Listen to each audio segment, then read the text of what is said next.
Hi guys, my name is Tina Guo and I am a cellist. Today we are going to be talking about the Salut d'Amour by Elgar. It is a very romantic piece. Love's Greeting is the translation. He wrote it for his soon-to-be wife, his fiance, as a gift, so that's pretty awesome. And I'm playing it on my cello that was born in the year 1880 in France, so they were around the same era.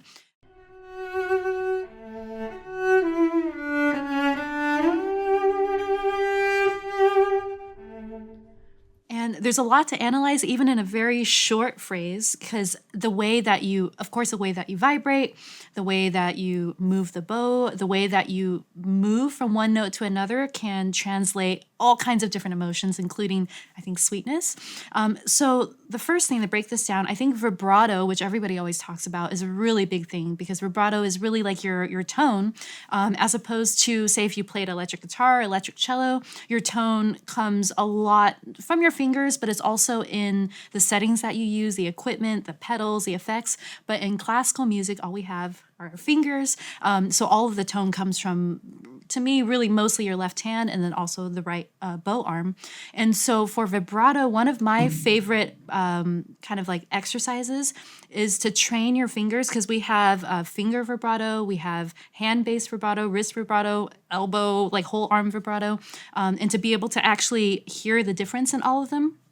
Because all of our bodies are different. So my vibrato is not going to sound like yours. You know, my hand size is not going to be the same. Our just our physiological makeup is not the same. So I think it really varies from person to person. And it's important to experiment with like how you can make your tone sound in a way that you like. And one of the best ways to do that is to record yourself. So I do that also for, you know, how you present, I think, on stage or in front of a camera, but also what you sound like. So for vibrato, I spent an entire summer, like maybe 3 months, only analyzing my vibrato at one point when I was 19, like a crazy person. And so I would analyze the direction that I was vibrating. So you can, let me just pick this note, this D, right? I'll use my middle finger, my second finger. So that's a pretty big, fat vibrato. You have a smaller vibrato. And then also the direction of my arm. I don't like to tell people exactly what to do, again, because I think everybody has their own unique style, their bodies are different, but just experiment to see what your vibrato feels like, and how far you can vibrate, because when you move your arm, instead of having it like perpendicular to the string, if you have it kind of more at this angle, you have a lot more leverage and a lot of space. You can do almost a complete like 180 degrees here.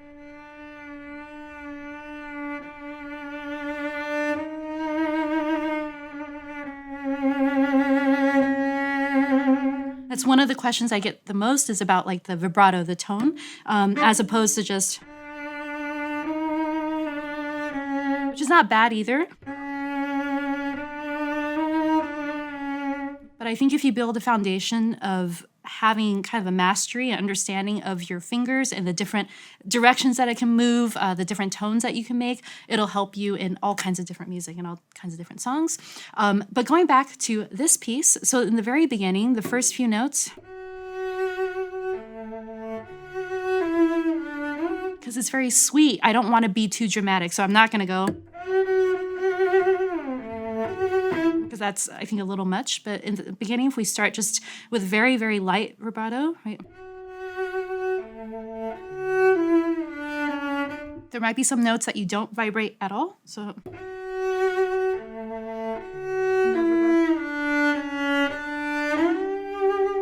and then I think it makes it more, it just kind of juxtaposes it a little bit more instead of having the same vibrato on every note, right? So I'm also a big fan of sliding. So if you portamento or slide in select places, you can experiment. It could be,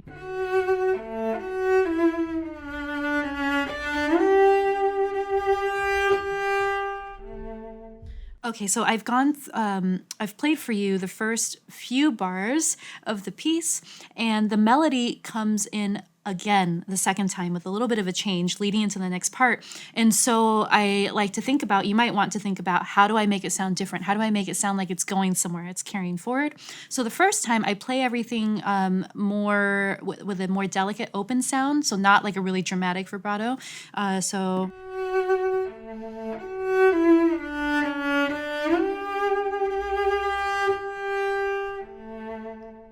now this next phrase, I want it to sound a little warmer. So how do we get it to sound warmer? We use a different string. Perhaps we move to the D string. So we're going to go up the fingerboard. So the sound quality difference you hear in the same note,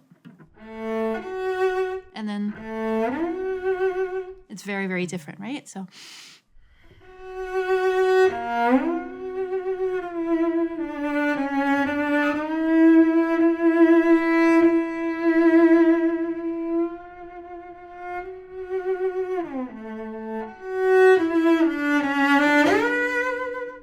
all of that in those 3 bars, there's a lot of micro analyzation of every note.